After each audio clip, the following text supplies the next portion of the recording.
Good evening. Tonight we're going to discuss states of matter. When discussing the states of matter, we have to remember the kinetic theory of matter, which tells us that matter is made up of particles that are in continual random motion.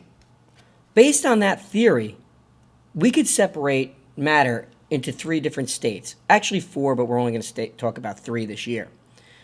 And the state of matter of each substance is based upon the particle arrangement, the amount of energy of the particles, and the distance between them. As the particles that make up a particular piece of matter gain and lose energy, the motion of the particles, the arrangement, and the distance between those particles changes. And we'll see that in a couple minutes when we look at the three different states of matter that we're going to be discussing this year.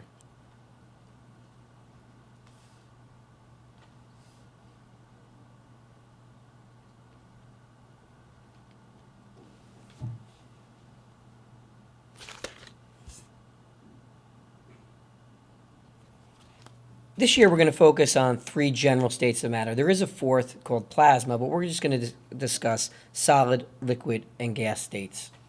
Let's look at the general structure and molecular arrangement of substances in each state of matter.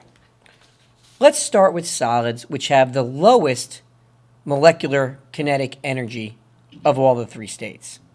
And remember, when we're discussing kinetic energy, we simply mean the motion of the molecules of the substance in the solid state. In the solid state, the molecules have a fixed shape, or it holds its shape. So meaning the molecules don't move from one place to the other, but they do move in the sense that they're constantly vibrating in place. The molecules are fixed in position and close together.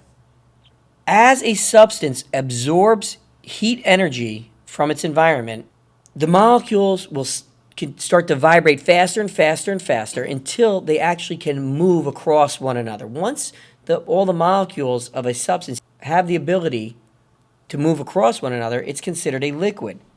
In the liquid state, the molecules will take the shape of the container that they're in. So the solid will actually melt when it absorbs enough heat energy and form a liquid. And then that liquid will take the shape of whatever container it is in. In this particular scenario, you have a box-shaped container. But if we poured that liquid into a round bowl, it would take the shape of the round bowl. It still maintains a fixed volume. The molecules are still close together, but they're not fixed, meaning, like we said, they're not vibrating. They're basically rolling across one another in all different directions. If you've ever put food dye in a glass of water, you can actually see as the food dye circulates and moves amongst the rolling water molecules in the liquid state. As the liquid of a substance gains more heat energy, the molecular kinetic energy increases. And once those molecules absorb enough heat energy, they will actually start to move around so much they start to separate from each other and start bouncing around in all crazy directions all over the place, forming a gas. Now, a gas will take the shape of the container it is in and occupy all the volume of the container. So as a substance moves from a solid towards a gas, it gains more kinetic energy, meaning the molecules are moving at a much faster rate.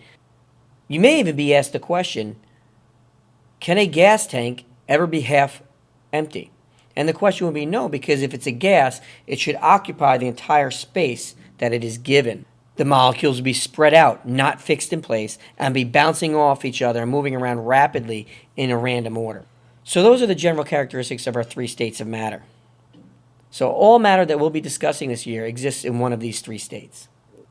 Here's another quick little diagram where you see the molecules vibrating in place. You'll notice they're vibrating because they show this little one little line here indicating they're moving, but they're staying in place. You'll see they're in a fixed position next to each other. As you add heat energy to the substance, the molecules will start to melt and form a liquid. And you'll see the molecules in this liquid are moving a little bit more than the solid. They're rolling across each other. And as you add more heat energy to that, the molecules gain enough energy where they separate completely and start bouncing around randomly in all directions. And that's indicated here by the three little lines that follow each molecule, that they're moving at a much more rapid rate.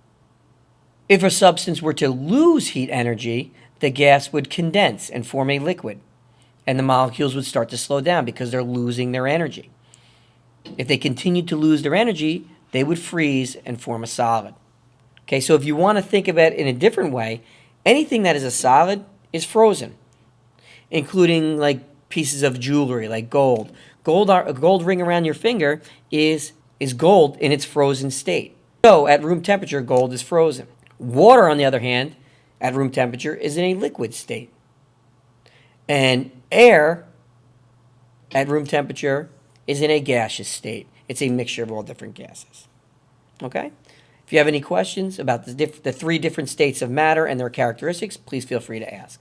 We'll see you tomorrow.